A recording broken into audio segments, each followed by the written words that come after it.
To another edition of This Old Church. Now, when I say old, I don't mean that in a negative way whatsoever. In fact, at this church, at Northeast Baptist Church, it's been around for 60 years. We don't like to use the word old because old can be offensive when you refer to people. I believe that this church, we don't have any old people. We have patriarchs and matriarchs who have like an experience of years and leverage those years to nourish and develop and disciple the next generation. But at this old church, and it's been a building since the 60s, the latest building built in the 80s, so the buildings are aging a little bit. I want to take you on a little bit of tour, tell you kind of what are some of the needs that you can help with if you have a certain expertise, or maybe something you want to give towards. When I've got some finances, I want to help this old, strong church.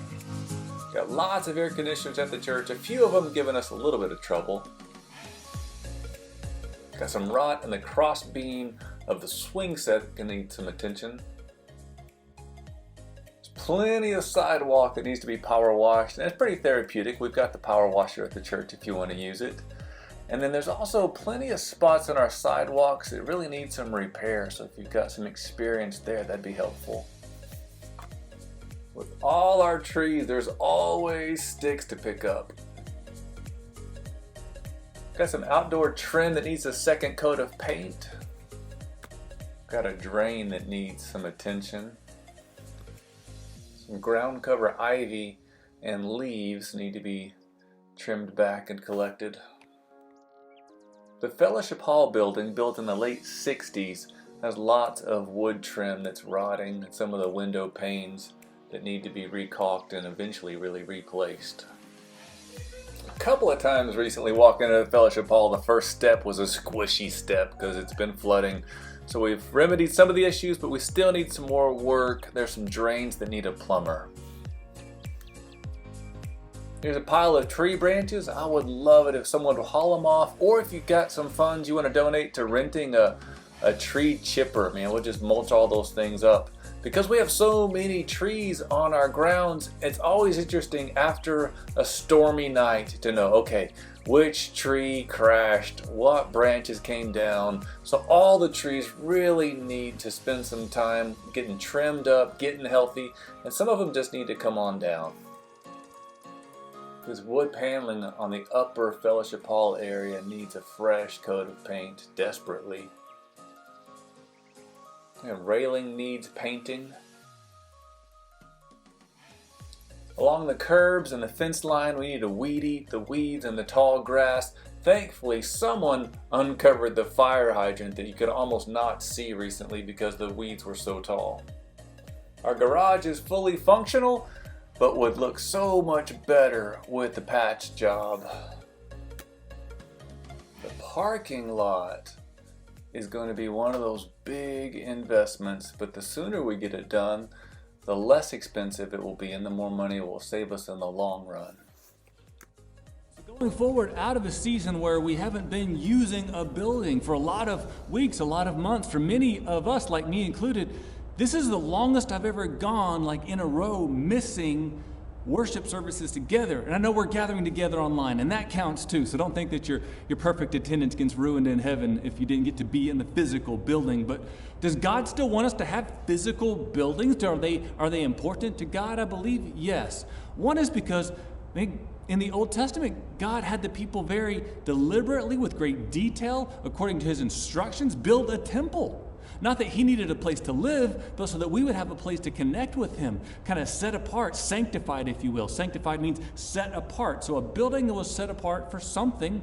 Jesus got mad when he walked into the temple and people were abusing it, trying to consume in it, and try to take advantage of others and jack up prices for selling things. And Jesus gets furious, makes a whip, flips over tables, throws a fit and says, "My Father's house should be a place of prayer for all the nations. You've made it a den of thieves." So if buildings weren't important to God, if they weren't important to his son Jesus, then we wouldn't have the temple of the Old Testament. We wouldn't have Jesus getting upset when the building was misused in the New Testament. So today we've got all these little churches, these little ecclesias, these gathering places, and I pray that they are truly houses of prayer. If Jesus walked into our churches, would he get upset and turn over things going, wait, it's a different kind of consumerism, but you're still all about me, consume.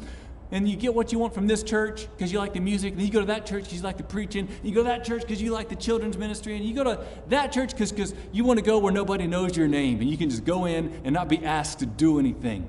Now, I'm asking you to do something, church. In this church building, Northeast Baptist Church, it's used by Northeast Baptist Church, obviously. Also, there's a church called The Park. The Park has many different locations, and I'm so proud of them, so inspired by them in so many ways. Solid teaching, solid online presence, solid community presence. The Park Community Church, the one that's part of this MacArthur Terrace area, they use our buildings on Sundays at 5 p.m., but they haven't used the building since the COVID hit, and we've been bunkering and sheltering at home and staying safe and staying apart while it's necessary. So they haven't used the building for months and months, but you know what? They continue to give us financial gifts to continue our partnership, to continue the ministry that we get to do here. So God bless them, and that kind of a generosity, that inspires others. We also get to share our facilities with The Well. Pastor Al Johnson and Blake and Alex and their crew, amazing people. I'm so inspired by their tenacity, their energy, and their theology. They are deep in the books. They are people of the Word, and they're reading commentaries and old theologians and new theologians and applying that in today's society, whether that's at the CrossFit box or the coffee shop. Those guys are amazing. So we share our facilities with them, and they share a financial gift back so that we can continue the work and cover the bills. So that's another church that's meeting in here. Then there's the Burmese church and Pastor Dubik, and they've got a room down the way, and when they worship loud, and I'm so inspired by their joy. So we're going to share the facilities with them. Then there's different homeschool groups, different graduation ceremonies that happen here, different things for the community that want to reach out and have a place to meet. We'll go, hey, we got places. So believe the facilities are absolutely crucial to what we do.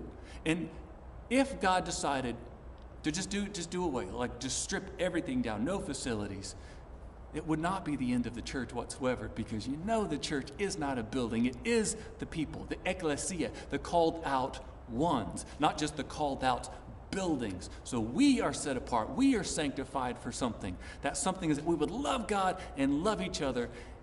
So let's do that, and let's serve with humility. If you want to serve with humility, the facilities of Northeast Baptist Church, you can take anything in the list that I just showed, or anything that your eyes saw and say, you know what, that really needs some attention, or I'm good at that, or I can paint, or I can whatever. Let me know and let's talk.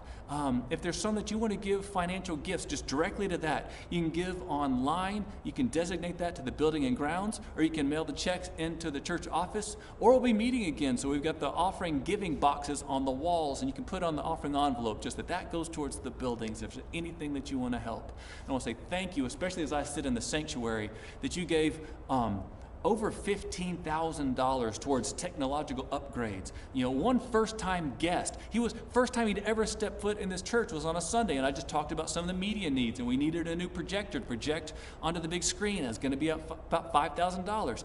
He, with a big old smile, because God has blessed him and he has generosity, gave me the check. For how much? To cover the whole projector. First-time guest. That's inspiring to know just that we're faithful. We trust God. In God we trust. We trust him with the finances that he has entrusted to us, that we would be good stewards. So if God puts on your heart that you want to give above and beyond your regular tithes so you can help the church buildings, please do so. And God bless you as you do. All right, peace.